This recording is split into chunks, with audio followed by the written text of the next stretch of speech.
Moko bobiem aba second shi dwumade so IMS ena na so ne na shi dwumade so ene video ni me be tro kwan a obetimi afa so withdraw sky free futures e dia akọ mobile money wallet so simple cra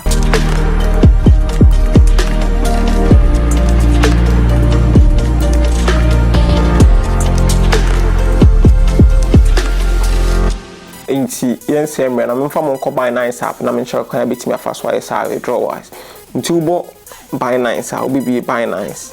na waba Binance homepage no uba homepage a unse futures wa ha ubo futures ne so a futures kai wo me futures wallet no ene 7.66 USDT no inti me pese me transfer 7.66 no emfa nko me wallet ne so like me Momo wallet ne so nti mebo wallet so ha obo wallet no aba sport obo sport wallet share transfer obo transfer ne so a obo transfer ne so no make sure say we be can apple sa sign we here ha no na change free from founding to sport nti bebo sa sign we so no abo founding ne so no abi choose USD and future maybe a usika na wo no obo ne so a no bebo USDT no ene wo ano obo ene so a no abo mass to say in transfer ni na to bo ni na so a automatically no scanner abeda ababe kan sport wallet na so taba be kan sport wallet na so we no abebo transfer to say about sport wallet about transfer from sport to founding cause so we discuss auto crypto no use mobile money type abigu founding so na what ton e say ebigu founding wha no abo we no abo choose USDT na abo max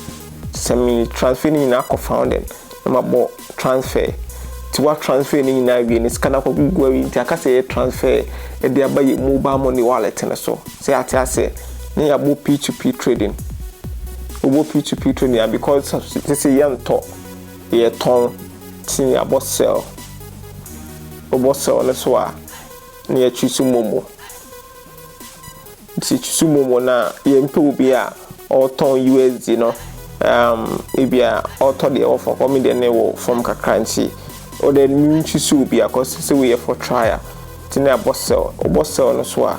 nya unse mi sika na mabeto ha me push ba found in sa beto balance na mabeto ha say na bo o no be choose mobile money wallet no nti bo we so choose mobile money wallet na fi waton so simple enti we na ye kwan a betimi fa so a transfer sky free wo futures e da ba Momo wallet so enya de eten kra biji di pass video be bo ama de bia wo ye wo futures ana Binance na crypto market ni bia no betimi akoyi de ama follow taking tree o Facebook YouTube here subscribe channel the videos be proud the videos are e ho hia wo kana ha bia wo ya de bia unim atena wo ye no